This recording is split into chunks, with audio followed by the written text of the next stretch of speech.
رفع الیدین،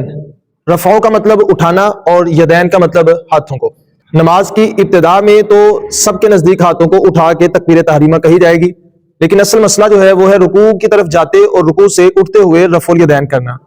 یہ مسئلہ شروع سے ہی امت میں مختلف ہی رہا ہے، صحابہ کے دور سے ہی اس میں اختلاف پایا جاتا ہے۔ اس میں دو بڑے موقف ہمارے سامنے آتے ہیں اور دونوں موقف ترمذی شریف سے روایت کی جاتے ہیں۔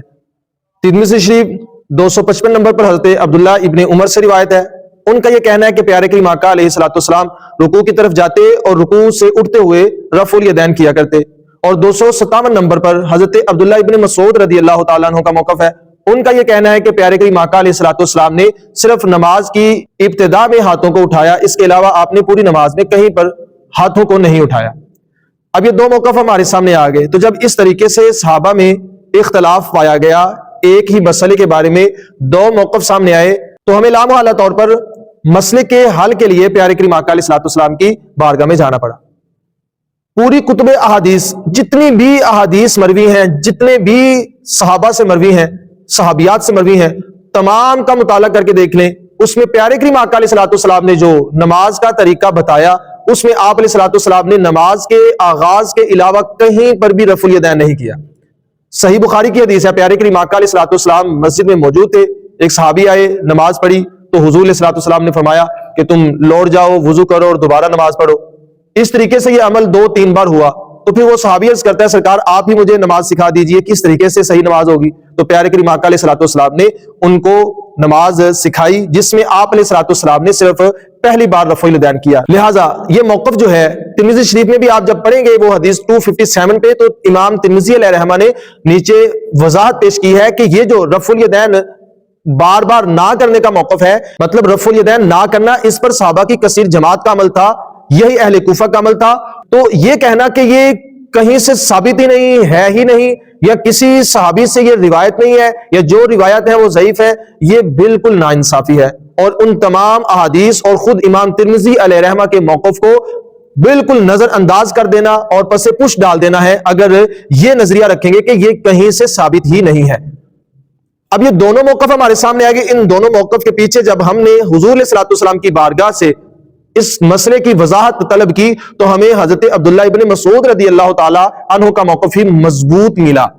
کیونکہ اس کو حضور علیہ الصلوۃ والسلام کے موقف کی تائید حاصل ہو گئی۔ اور پھر حضرت عبداللہ ابن مسعود اور حضرت عبداللہ ابن عمر کا جب آپس میں مقابلہ کرتے ہیں، تو حضرت عبداللہ ابن مسعود رضی اللہ تعالیٰ عنہ مقام و مرتبے اور شرف کے اعتبار سے حضرت عبداللہ ابن عمر سے کہیں اوپر ہیں۔ حضرت عبداللہ ابن عمر کا شمار تو ان دنوں بچوں میں ہوتا تھا،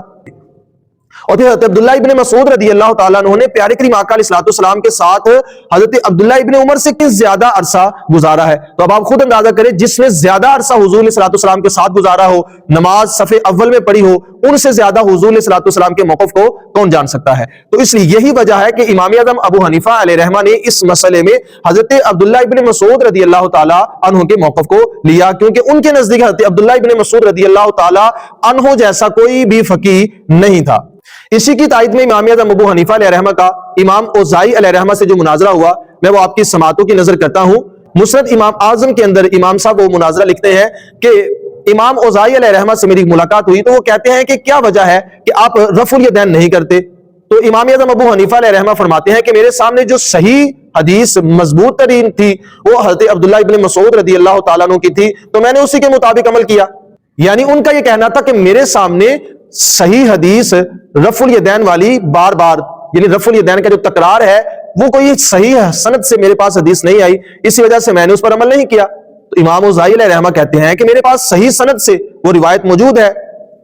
وہ کہتے ہیں میں روایت کرتا ہوں حضرت امام ظاہری علیہ رحمہ سے، امام ظاہری روایت کرتے ہیں حضرت امام سالم علیہ رحمہ سے، اور حضرت سالم علیہ رحمہ جو ہے حضرت عبداللہ ابن عمر رضی اللہ تعالیٰ عنہ سے روایت کرتے ہیں کہ پیارے کریم آقا علیہ الصلوۃ والسلام نے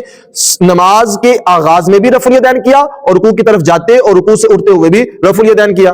تو حضرت امام اعظم ابو حنیفہ علیہ رحمہ فرماتے ہیں کہ میں روایت کرتا ہوں حضرت حماد علیہ رحمہ سے، حضرت حماد علیہ رحمہ حضرت ابراہیم نخعی علیہ رحمہ سے، حضرت ابراہیم نخعی علیہ رحمہ حضرت علقمہ اور حضرت اسود رضی اللہ تعالیٰ عنہ ان دونوں سے روایت کرتے ہیں، اور حضرت علقمہ اور حضرت اسود رضی اللہ تعالیٰ عنہما یہ دونوں روایت کرتے ہیں حضرت عبداللہ ابن مسعود رضی اللہ تعالیٰ عنہ سے کہ پیارے کریم آقا علیہ الصلوۃ والسلام نے صرف نماز کے آغاز میں رفع الیدین کیا، اس کے بعد آپ نے ہاتھوں کو دوبارہ پوری نماز میں نہیں اٹھایا۔ تو حضرت امام اوزائی علیہ الرحمہ کہتے ہیں کہ میں آپ کے سامنے یہ صحیح سند پیش کر رہا ہوں، تو حضرت امام اعظم ابو حنیفہ علیہ الرحمہ کہتے ہیں کہ سنو میری بات، حضرت حماد جو ہے وہ حضرت امام ظاہری علیہ الرحمہ سے زیادہ فقیہ ہے، اور حضرت ابراہیم نخعی علیہ الرحمہ حضرت امام سالم علیہ الرحمہ سے زیادہ فقیہ ہے، اور حضرت علقمہ اور حضرت اسود رضی اللہ تعالی عنہ جو ہے وہ حضرت عبداللہ ابن عمر سے زیادہ فقیہ ہیں، لیکن چونکہ ان کو صحابیت کا درجہ حاصل ہے، مقام و مرتبہ ان کا زیادہ ہے۔ اور پھر عبداللہ بن مسعود رضی اللہ تعالیٰ عنہ تو عبداللہ ہے، مطلب ان جیسا تو کوئی ہو ہی نہیں سکتا۔ ان کا یہ کہنا ہے کہ عبداللہ تو پھر عبداللہ ہے، یعنی انہوں نے حضرت امام اعظم ابو حنیفہ نے علیہ الرحمہ نے اپنی سند کا حضرت امام اوزائی علیہ الرحمہ کی سند سے جب مقابلہ کیا، ادھر ان کے راوی ہیں حضرت حماد اور ان کے راوی ہیں حضرت امام اوزائی کے امام ظاہری، کہا حماد جو ہے وہ ظاہری سے زیادہ فقیہ ہے، اور اوپرلے درجے میں حضرت ابراہیم نخعی علیہ الرحمہ جو ہے وہ حضرت سالم علیہ الرحمہ سے زیادہ فقیہ ہے، اور حضرت اسود اور حضرت علقمہ رضی اللہ تعالی عنہ۔ اب ادھر حضرت عبداللہ ابن عمر چونکہ صحابی ہے تو صحابی سے کوئی درجے میں بڑھ نہیں سکتا، تو اس لیے ان کے ساتھ مقابلہ کوئی نہیں ہے، لیکن فرمایا کہ اس کے اوپر جو عبداللہ ہے، عبداللہ تو پھر عبداللہ ہے، یعنی عبداللہ جیسا کوئی کیسے ہو سکتا ہے؟ تو یہ ان کا موقف ہے۔ یہی آپ علیہ الرحمہ کا مناظرہ تھا جس سے حضرت عبداللہ ابن مسعود رضی اللہ تعالی عنہ کا مقام و مرتبہ ہمارے سامنے واضح ہوتا ہے۔ تو یہ ایسا مسئلہ ہے کہ جو شروع سے ہی صحابہ کے دور سے ہی مختلف ہی ہے، یعنی اس میں اختلاف پایا جاتا ہے، تو اس لیے دونوں موقف جو ہیں وہ پائے جاتے ہیں، تو ایک دوسرے کی تنقید نہ کرے اور دوسرا پہلے کی تنقید نہ کرے، دونوں کے پاس روایت موجود ہے۔